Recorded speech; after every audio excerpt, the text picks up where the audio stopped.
এই গরমে দুপুরবেলায় অল্প মশলায় হালকা ঝোলের যদি একটা তরকারি থাকে, তৃপ্তি করে এক প্লেট ভাত খেয়ে নিতে পারবেন নিমিষেই। আসসালামু আলাইকুম, কেমন আছেন আপনারা সবাই? আজকে আপনাদের মাঝে হাজির হয়ে গিয়েছি খুবই সিম্পল একটি রান্না নিয়ে। অল্প মশলায় আলু টমেটো দিয়ে শিং মাছের ঝোল। এই রান্নাটা করে নিতে পারবেন ঘরোয়া সামান্য কিছু মশলা দিয়েই। ঘরে যদি 2-3টা আলু থাকে আর একটা টমেটো থাকে আর কিছু মাছ থাকে, তাহলে তো আর কোনো কথাই নেই। চলুন দেখে নেওয়া যাক কিভাবে এই রান্নাটি করে নিলাম। প্রথমেই শিং মাছগুলোকে ভালোভাবে ধুয়ে নিয়েছি। এরপর লবণ দিয়ে দিলাম, দিয়ে দিয়েছি হলুদ গুঁড়ো।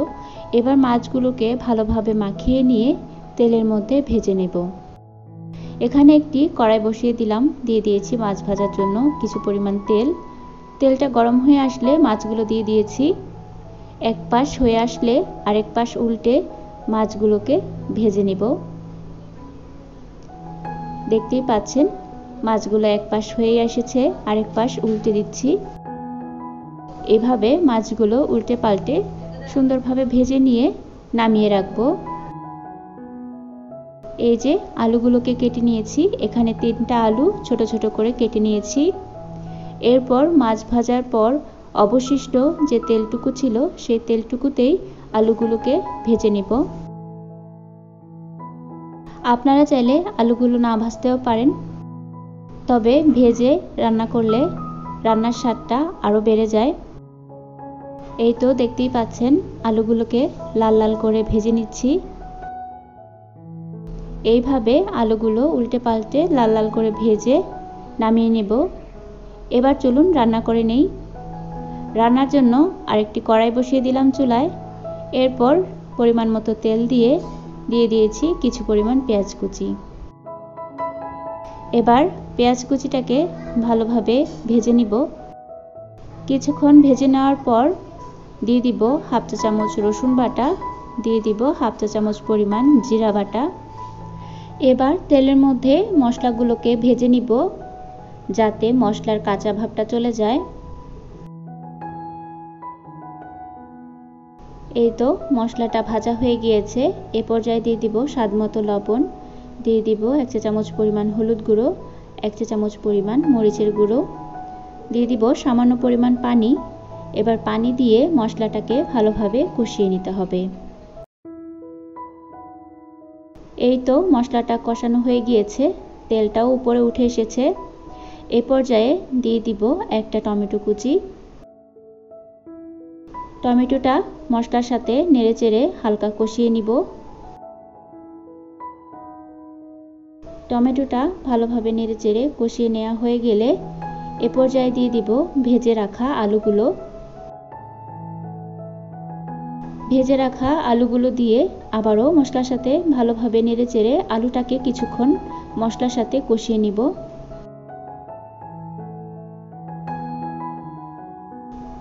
দেখতেই পাচ্ছেন আলুগুলো মশলার সাথে ভালোভাবে নেড়েচেড়ে কষিয়ে নিচ্ছি। এ পর্যায়ে কষানো প্রায় হয়ে গিয়েছে। কষানো হয়ে গেলে দিয়ে দিব ঝোলের জন্য পরিমাণ মতো পানি। এবার ঝোলের জন্য পরিমাণ মতো পানি দিয়ে আবারও সবগুলো উপকরণ ভালোভাবে মিশিয়ে দিব। মিশিয়ে দেওয়া হয়ে গেলে ভেজে রাখা শিং মাছগুলো দিয়ে দিব।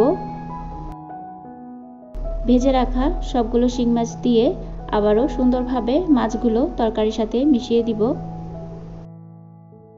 মাছগুলো তরকারির সাথে মেশানো হয়ে গেলে দিয়ে দিব 3 থেকে 4টি কাঁচামরিচ মাঝখান দিয়ে ভেঙে দিয়ে দিয়েছি। এবার তরকারিটা সুন্দরভাবে রান্না করে নেব। এই তো ঢাকনা দিয়ে ঢেকে দিলাম। এবার অপেক্ষা করব তরকারিটা হয়ে আসা পর্যন্ত।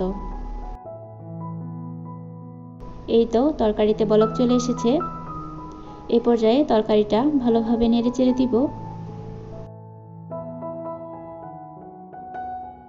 এইভাবে এই গরমে অল্প মশলায় হালকা ঝোলের আলু টমেটো দিয়ে শিং মাছ রান্না কিন্তু খেতে খুবই ভালো লাগে। আর রান্নাটা তৈরি করে নেওয়া যায় খুবই অল্প মশলায়। এই ভ্যাপসা গরমে অতিরিক্ত তেল মশলার তরকারি কিন্তু খেতে ভালো লাগে না। তাই বাসায় এইভাবে অল্প মশলায় হালকা ঝোলের তরকারি দিয়ে পরিবারের সবার মন জয় করে নিন। তরকারিটা প্রায় হয়ে এসেছে। এ পর্যায়ে আলুগুলো সেদ্ধ হয়ে গিয়েছে। ঝোলের পরিমাণটা আরেকটু কমিয়ে নিয়ে নামিয়ে নেব। আপনারাও আপনাদের পছন্দ মতো ঝোল রেখে তরকারিটা নামিয়ে নেবেন আর গরম গরম ভাতের সাথে তৃপ্তি করে খাবেন। আজকের রেসিপিটি আপনাদের কাছে কেমন লেগেছে কমেন্ট করে জানাবেন। যদি একটু ভালো লাগে থাকে আমার চ্যানেলের সাথেই থাকবেন। ভিডিওটিতে লাইক কমেন্ট শেয়ার করবেন। আজকের মতো এ পর্যন্তই। দেখা হয়ে যাবে আবারও নতুন কোনো রেসিপি নিয়ে। সে পর্যন্ত সবাই ভালো থাকুন। ভিডিওটি দেখার জন্য সবাইকে ধন্যবাদ।